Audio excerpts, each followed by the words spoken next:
Hello, everybody. Welcome to cricketworld.com. We are back again with our match insights videos. And the Asia Cup starts later today in Dubai and Abu Dhabi. And it's going to be a crackerjack of a tournament. As always, I've got my colleague and friend Nikhil Narayan to analyze the Asia Cup and look ahead to the tournament. Nikhil, we are back with the T20 format in the Asia Cup. How do you see this tournament? And how do you see it panning out, considering that this tournament is happening after 2 years? The T20 format is happening after 3 years. This is nicely timed before the T20 World Cup. Yes, Chandresh. This is a big tournament. Given the T20 World Cup will be in India and Sri Lanka next year, so this is the third time the Asia Cup is going to be in the T20 format after 2016 and 2022. India were the winners in 2016, but Sri Lanka won in 2022. Overall, this is the 17th edition of the Asia Cup. A lot of controversy, as we know, some off the field, some political controversy before this Asia Cup, where it will be held, what will be the format. But now everything is in place. So 17th edition, as I mentioned, it will start, on the 9th of September to the 28th. Two venues, Dubai and Abu Dhabi in the UAE. And the format and structure is, they're basically 8 teams divided into two groups of four. Every team, in each group plays each other once. The top two from each group go into the Super Fours, where each team plays each other once, and then the top two teams go into the final in Dubai on September 28th. So, a good format, a very interesting format. India, by far the favorites, the most successful team also in the Asia Cup with 8 titles, Chandresh. Yeah, absolutely. Let's look at each team separately. Now, let's look at India. The Indian team, like you said, start favorites, but there are a few issues that they need to iron out. The skipper, Suryakumar Yadav, has got a few things to sort out. Absolutely. See, India by far the most dominant team entering, this Asia Cup tournament, the number one ranked team in the world, not only in T20Is and Rish, but also in ODIs. They start heavy favorites. They have almost revolutionized the way T20 cricket is played post the early ouster in the from the ICC T20 World Cup in the UAE in 2021 under Rohit Sharma and then under Gautam Gambhir and before that under Rahul Dravid. They have adopted this absolutely no holds barred approach with the aim of maximizing runs and not conserving wickets in the power play. That template has been very, very successful because if you see India's record since 2022, they have won 69 of the 94 T20Is. That's a best win percentage of around 74%. It's a mind-boggling record if you see. With the won 18 of the 21 bilateral series and lost just one in this time frame. The best batting average, the best bowling strike rate. And the main thing, as I mentioned, whether you want to call it row ball or gam ball or whatever, the run rate in the power play, it was 8.09 in 2022. It went up to 8.5 in 2023, and now it is finally 10.5 in 2025. So India has redefined the way T20 cricket is supposed to be played, much like England redefined Test cricket with baseball. And India start heavy favorites, Chandresh. Yeah, absolutely. And some of the key players that India have, in your view, that we should look out for.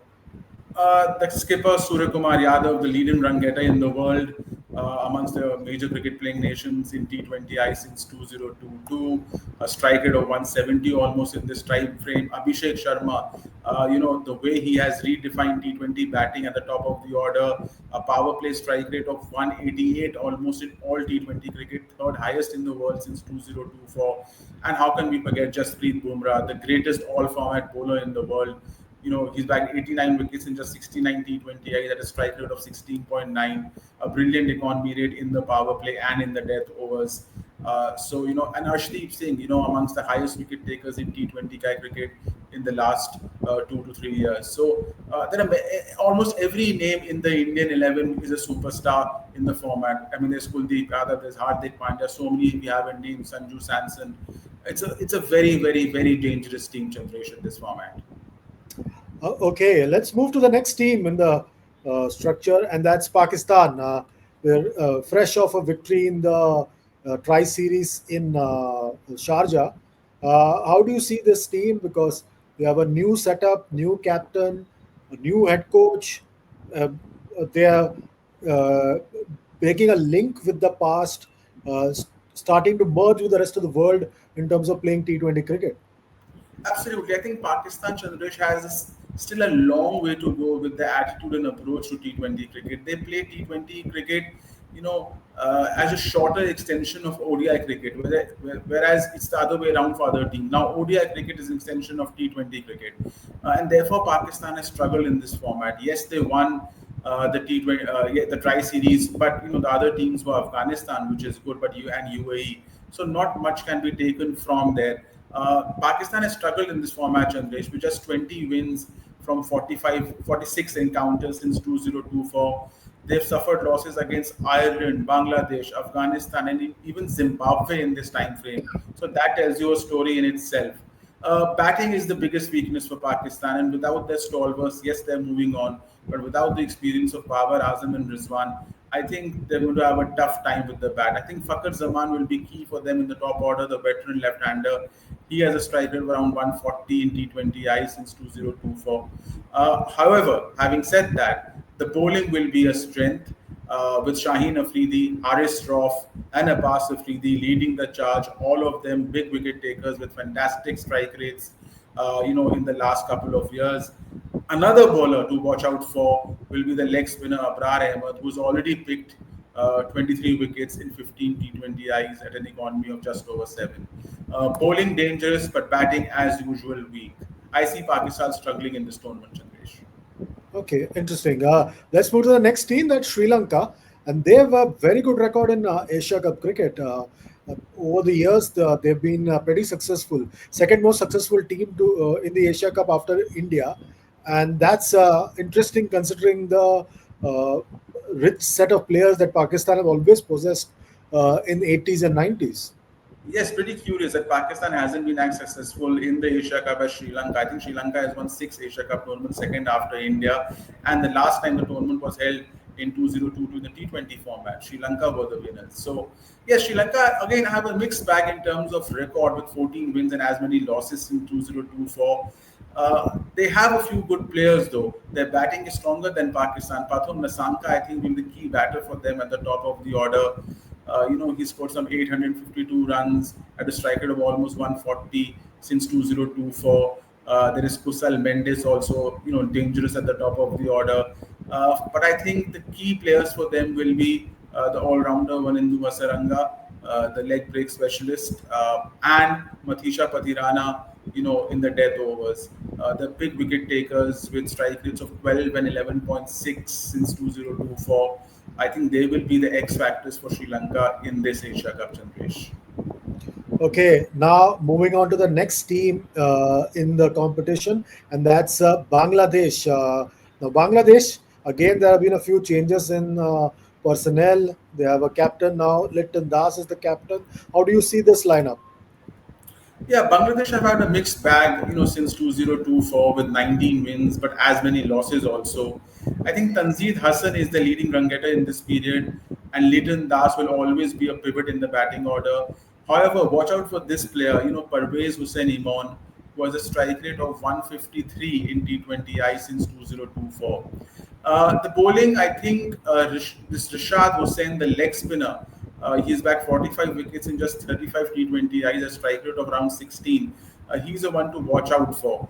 He could be a very handful on those UAE wickets. Although I'm hearing there's a green tinge for the tournament opener. Taskin Ahmed, as it is, will be a threat. Always been a threat amongst the pacers. He is back 42 wickets at a strike rate of 12.8 since 2024. So overall, a good team. They can cause an upset or two, but do they have the pedigree to go all the way? I still have my doubts, Chandresh. Okay, interesting. Now, the next team, and the team that everybody's looking forward to seeing in action, and that's Afghanistan. Once again, the T20 side being led by Rashid Khan and array of spinners to look forward to. Absolutely. Afghanistan has continued its meteoric rise in T20 cricket, and for me, they will be the dark horse for this Asia Cup. They've registered handsome wins against Sri Lanka, Pakistan, New Zealand, and even Australia in the T20I format since 2024. They recently made it to the final of this Tri Series, as we were talking about, and they lost to Pakistan in the final, but they defeated Pakistan in one of the group stage matches. So, they have regularly beaten the top sides in T20I cricket. For me, the two key batters for them will be Ibrahim Zadran and Rahmanullah Gurbaz at the top of the order. This opening pair is key for Afghanistan if they are to go all the way. They are the two leading run scorers for Afghanistan since 2024. And if they are to, make inroads, go maybe into the final, these two players have to score big and score quickly at the top of the order. But then they have a fantastic set of spinners led by the great Rashid Khan. He'll be the trump card with the ball, whichever tournament he plays. He is the trump card. Back 40 wickets in just 18 T20 generation at a strike rate of just barely over 10, economy less than 6 since 2024. But watch out for Noor Ahmed. He, I think, is the X factor with the ball. The Chinaman is the leading wicket taker in all T20s since 2024 in the world. He's picked 131 wickets at a strike rate of less than 16 in this time frame. And of course, amongst the fast bowlers, I think Fazal Haq Farooqi could be a handful. Okay, now the three associate teams and something to look forward to from them as well. A key player each from the three teams, if you were to spell out Oman, Hong Kong, and UAE, who have come through the ranks to play in this tournament. Yes, Chandresh. A very interesting journeys all these teams have had. Oman, Hong Kong, all the course UAE. If I were to pick, a player from Oman, I think it will be, the captain Jatinder Singh. Uh, if you he will be the main player for Oman. They'll be deeply dependent on Jatinder Singh, the skipper, to do the heavy lifting with the bat. He's an aggregate of 3,103 runs in 125 international matches, which also includes ODIs. So I think he will be the one to watch out for Oman. Moving to UAE, I think for UAE, Mohammad Wasim. He's the leading batter and he will be the mainstay with the bat.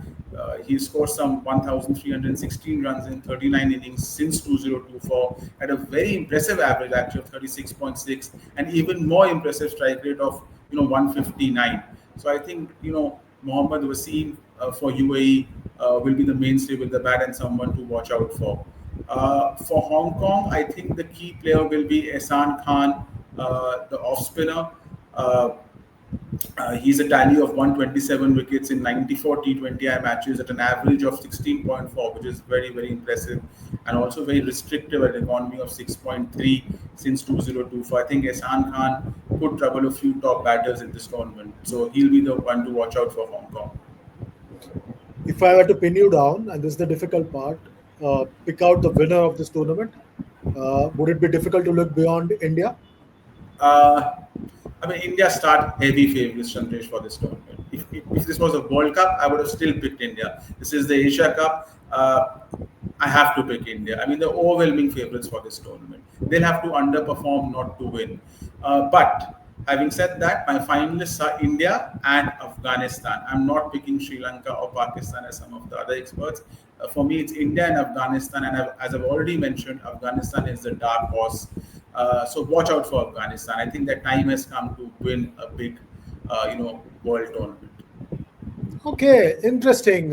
So, what do you think, sitting at home, about the picks that Nikhil and I have made before the Asia Cup starts later on today? Let us know in the comments. Remember to like, share, subscribe, and comment on these videos and be part of the conversation that Nikhil and I will have right through this Asia Cup. That's it for now. We'll be back with yet another match insights. Till then, take very good care of yourselves. It's goodbye and God bless from both Nikhil and myself.